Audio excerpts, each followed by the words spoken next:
podcast night. We've got one of our favorite returning guests, Mr. Ronald Pendergrass is back. Mr. P, thanks for coming again. Oh, you're most welcome. Glad to be here. We've had a couple good shows. This is, I think, your third? Yeah, I believe that's right. Third or fourth, but we always have a good time when you're on here, and we're so glad that you're back. And we're doing a special one tonight, and it's Frankie Valli. Um, Personally, a fan. I've always loved Frankie Valli. I was born in '65, so I wasn't in the heyday of Frankie Valli and the Four Seasons, but as music goes through the decades, you sort of catch up to it. Right. So I finally caught up to it in about 1974 and fell in love with Frankie Valli and the Four Seasons, and I'm still a huge fan. So They're great. I always loved them too. yeah, I same. still like to hear them. Yeah, me too. So I've been playing them all since last Wednesday. I've been playing Frankie Valli and the Four Seasons. Nobody could sing like Frankie much. No, not much. It's odd for somebody my age to have. Well, That tells the influence. you were taught right, correct? And I have the anthology from Frankie Valli. Yeah, and it is fun to listen to. And the guy, he's Rock and Roll Hall of Fame. And you got to see the Jersey Boys, did you not? I did, and I'll tell a little story about that as we get into it, Okay. because that was such a treat. I saw the Jersey Boys on Broadway, and just They're good. lamented the fact that They're good. yeah, it was good. So let's before we get started, thank our sponsors, Brindley's Family Pharmacy. Stephen and Jessica are traveling to Savannah on a jet tonight for an overnight stay. We wish them safe travels and a safe travel back home tomorrow afternoon. And check out their pharmacy. Don't use corporate pharmacies, use local. You'll get better care. And want to thank, of course, Spice and Smokehouse Crackers, Robert and Lynn. Lynn popped in today, made sure we had enough crackers and poppers in here. We got some for you to take home with you, Ronald. And last but not least, Busted Oak Bourbon Society.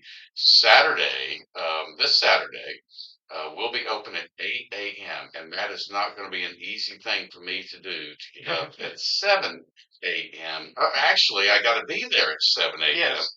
to set up. This isn't this. I mean, Can we take bets? it's a stretch for me. I may just go Friday night and sleep in the cigar lounge.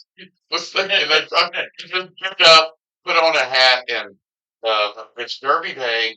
We've got brunch back for one day, and brunch will be from 8 to 11.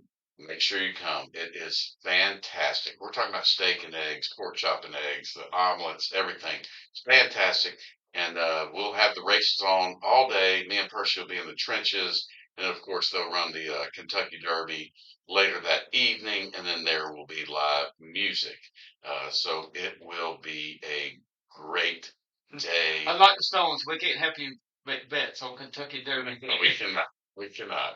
And we have a local person that has a horse in the race. So Gus King has a horse in the race. He is one of the owners at Color Masters. So it's going to make it a little bit more interesting to watch and see how his horse does. And if I could remember the name of the horse, I'd say it, but I'll tell you later when I figure it out. It's always a good year for the Roses. Oh yeah, absolutely. You like that, Wilkie? Yeah. So that being said, Frankie Valli, let's get into some honorable mentions and some stories and conversation about Frankie Valli. Percy, what are your honorable mentions? My first honorable mention is a guest we had 2 weeks ago, Okay. and it's Sherry. Okay, that's right. Sherry was here, and boy, that was a great time, and we hope we have her back. And this song was apparently the guy that co-wrote it wrote it 15 minutes before he got to the studio. Oh wow. And on the first day, according to Frankie, that's what he said. And on the first day, it sold 200,000 copies. Good gracious, for back then. Back then was insane. Amazing. That's record setting.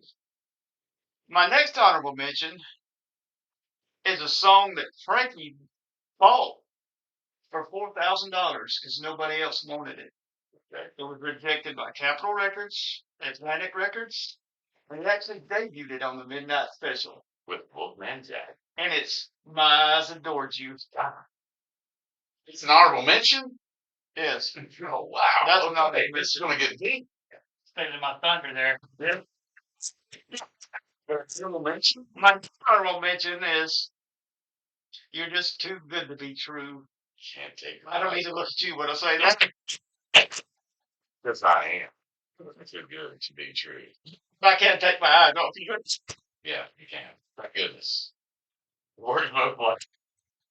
Appreciate it too. All right, good honorable mentions. Way to kick us off, son. All right, Ronald, what are your honorable mentions? Okay, I've got Who Loves You. I love that song. And this was actually a later song. And after they kind of evolved and developed a little bit. They did. And it was more, I think, of a ballad than it was, what you didn't think of a rock and roll song. You know, it was almost they were trying to come up with something to compete with the disco scene then, because that probably came out in, I'm guessing 75, 76, somewhere around there, maybe a little 75, I think it was. Yeah. So they were trying to stay ahead of the curve and stay relevant. That song is great. He had a brief resurgence in a few years, and He sure did. And I'm get into why. And, Yeah. and when Ronald and I were talking in the lounge, you know, you already knew them. You grew up with them. Yeah, they right. Called it, and they called it. I called up to them in the '70s. So anyway, all right, good choice. All right, and I've got Can't Take My Eyes Off You. That's a great song. Now, that was originally recorded, I believe, by Andy Williams. I did not know that. I think so, and then Frankie Valli and them then picked up on it and of course, made it a bigger hit. Made it better. Yeah. All right.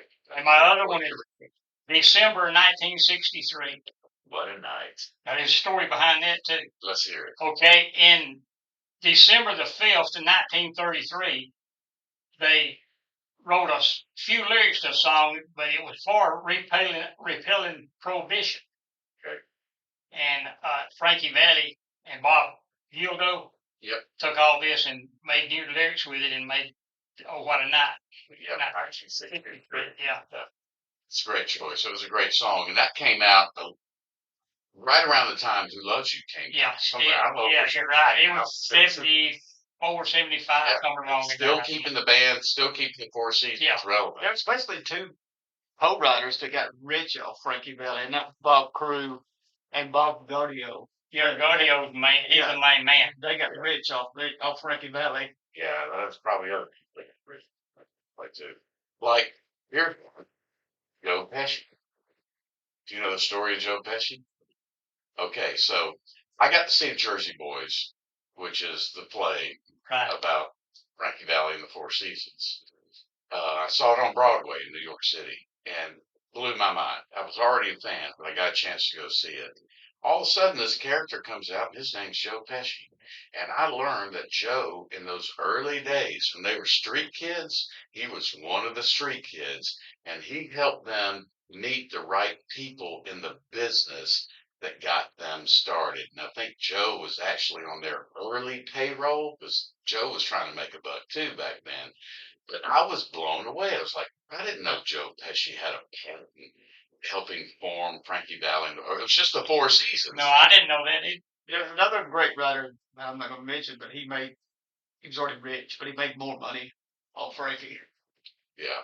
I figure that'll come along later. Oh, yeah, I'm sure it will.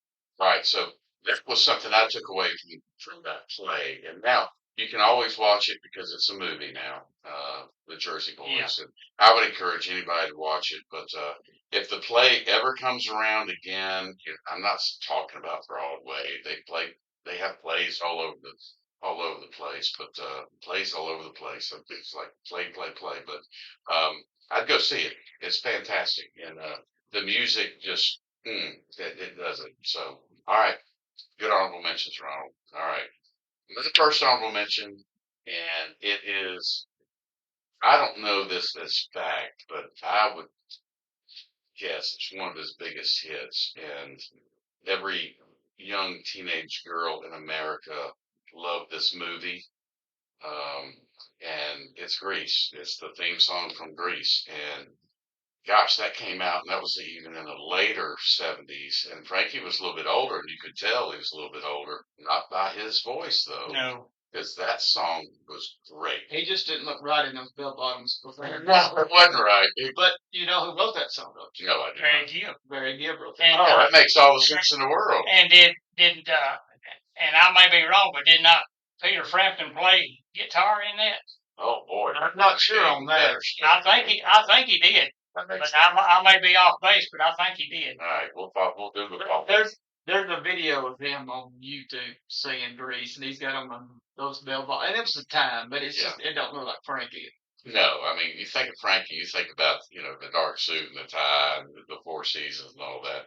Frankie was a star. He was a great lead. He was the epitome of a lead singer slash star entertainer. And completely Italian. Yes, 100. Nothing ever changed that. And in this play, it's all happening in that, Italian side of New York City. So, And Frankie said at one time they were called the East Coast Beach Boys. well, we were talking, the Beach Boys were out on the West Coast doing all this beach music, right? And on the East Coast, it was completely different until Frankie Valli and the Four Seasons came around, and it was the East Coast Beach. And Yeah, Frankie said they changed it a little bit because you had the Beach Boys and Jan and Dean and all these people, and it was a lot of West Coast music coming out of them. But then they went in there and kind of brought it away from that. Yeah, somewhat. And they went on to influence other musicians from the Northeast, like Billy Joel. They had influence on Bruce Springsteen, and a lot of these folks that came from that section of the country versus the West Coast. And he really was, to me, was the pioneer of a certain sound. And that sound, to me, was still prevalent, and like Billy Joel and Frankie always said that he had intentions of doing shows with the Beach Boys, but it just never kind of really developed. Yeah, and I don't think he did too many solo appearances either. He did most of it with Four Seasons. He did, yeah. Later on, I think he did a few solo appearances for television shows or award ceremonies, but that was about it. I can't recall remembering the time where he went on tour by himself. I don't think he ever did. I don't think he ever did. And he was hard of hearing. I did not know that. He was always afraid that he couldn't hear the band. He had a hearing problem, so he had to work through that. Huh, well, kudos to him for that. All right. Well, his high voice might have been part of that. Because he could belt. Oh, yeah. He belted, but he could bring it down too. So, I love it. It's great. All right. My next honorable mention is Working My Way Back to You.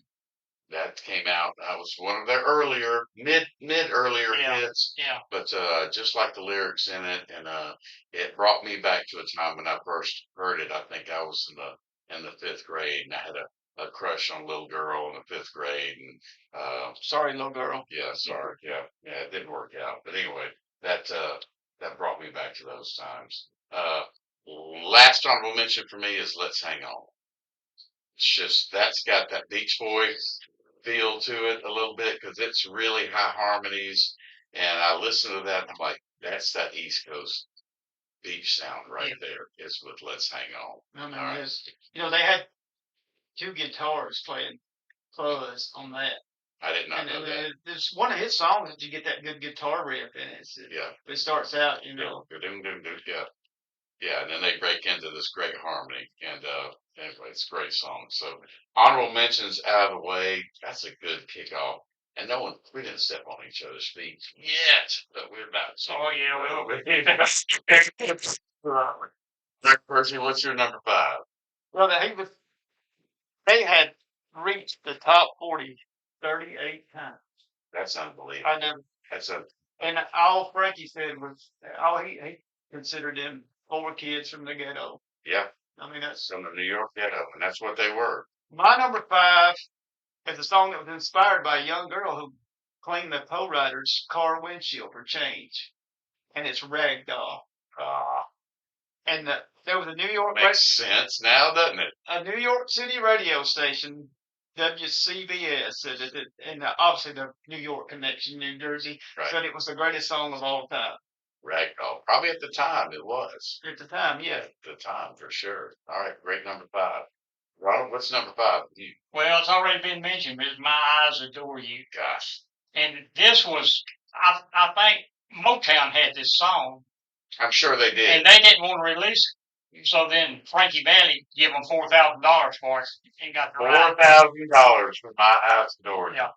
I bet that return was a little good. Oh yeah, I would imagine I'm sure. he got a little extra on that. Yeah, he did. That was a good business move right there. Yeah, Yeah, and I always thought of him more, and he was. Frankie was a businessman. He was the businessman of that group. You know, he made most of the financial decisions. He was the boss for sure. So that was good business move on Frankie's part.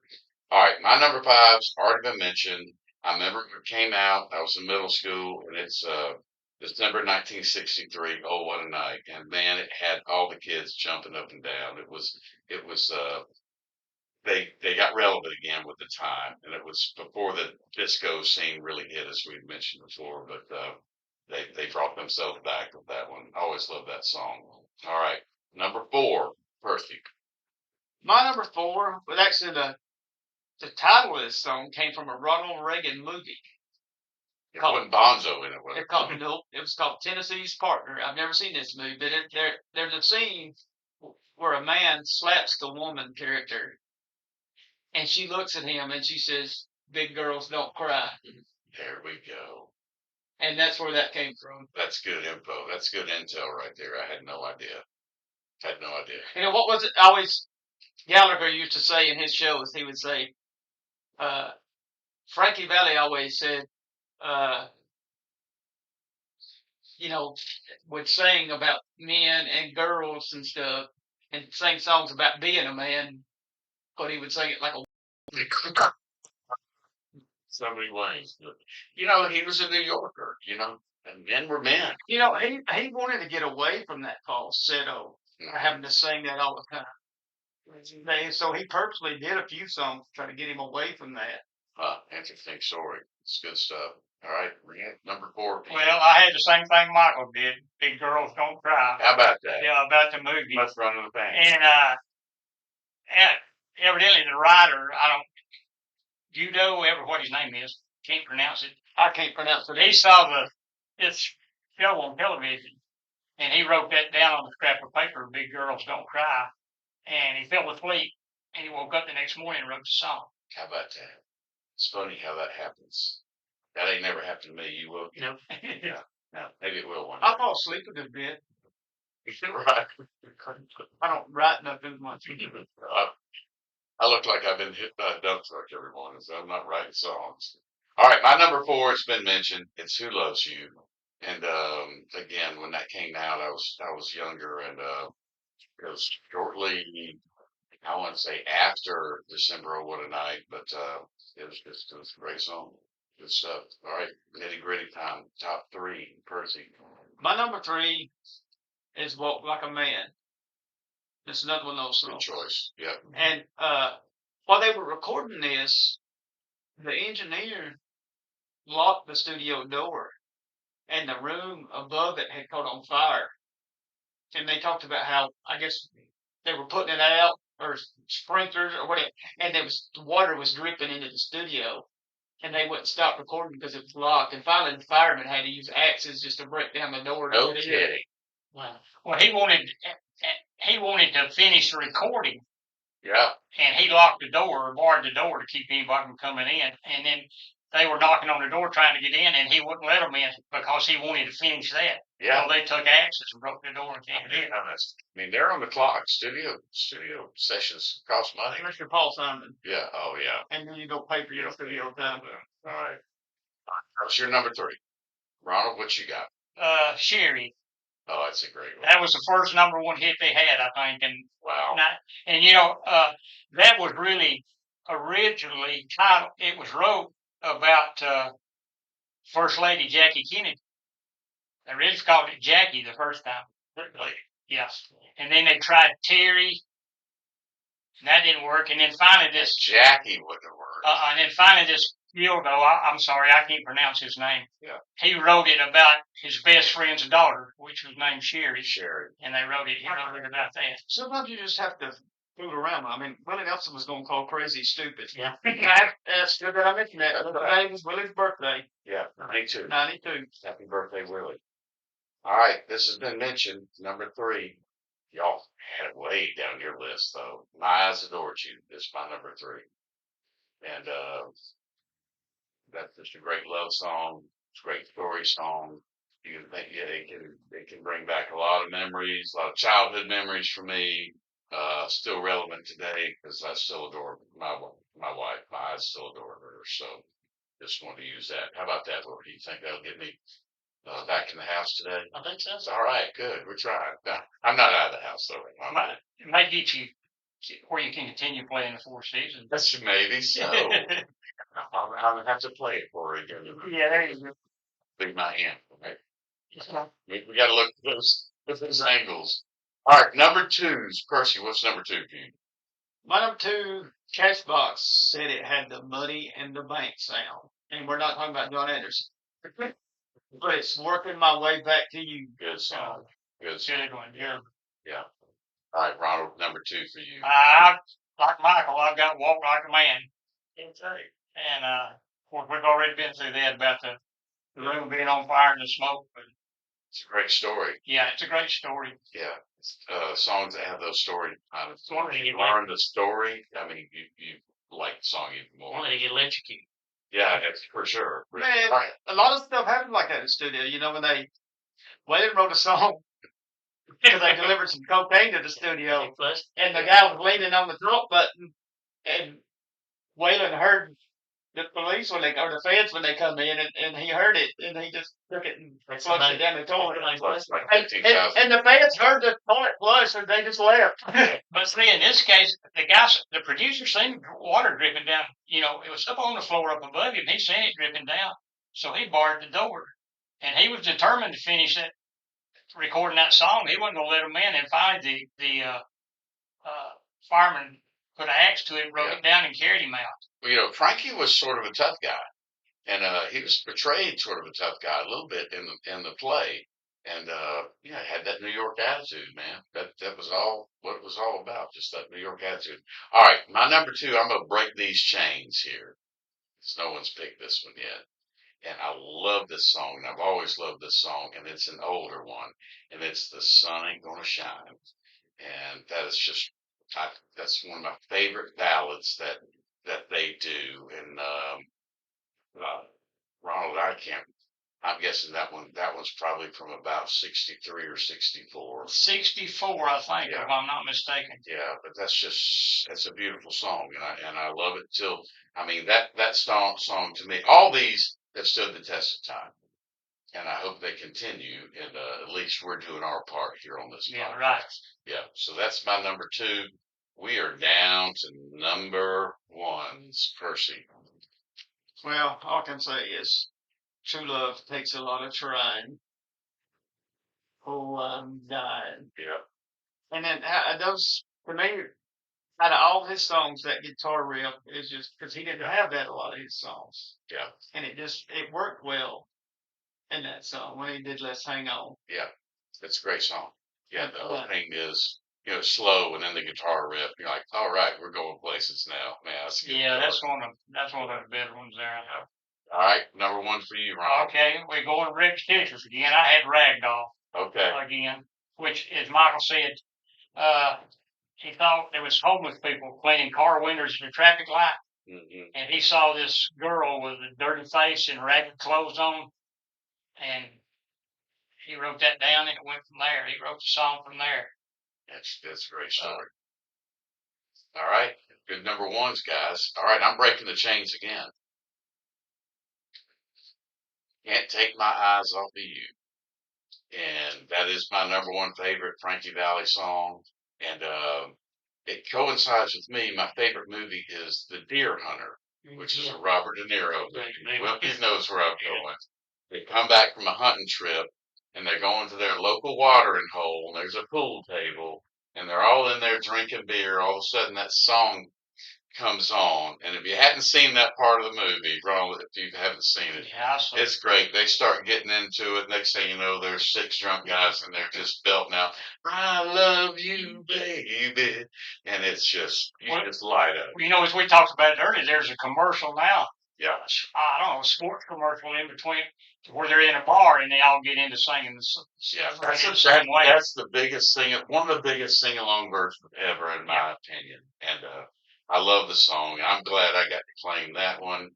The That's that, guys. Frankie Valli, that was great. Percy, you got a pick? I do. Okay, I can't wait. I'm just riding on your coattails here. I'm going with a cover of "Can't Take My Eyes Off You" by Jay and the Americans.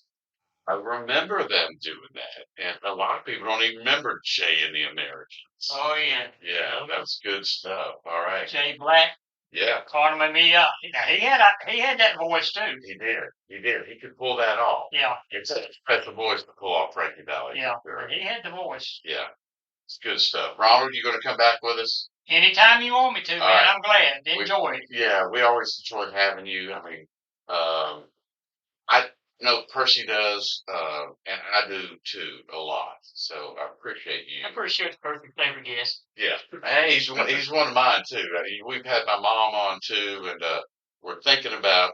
Anyway, we'll talk about it later. We may have where we have both y'all on together on the same show, and there's Speaking of mothers, I wish my mother had a birthday today.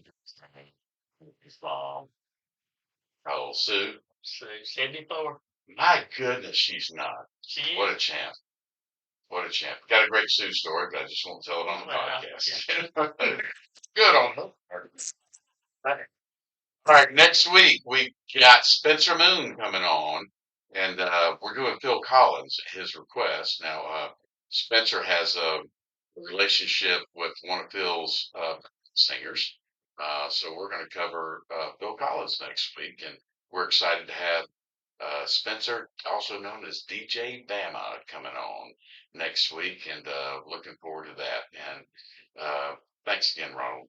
Appreciate You're welcome. you coming Glad on. to be We'll here. be always glad to have you. We always need you. And Percy, as always, and all I got to say is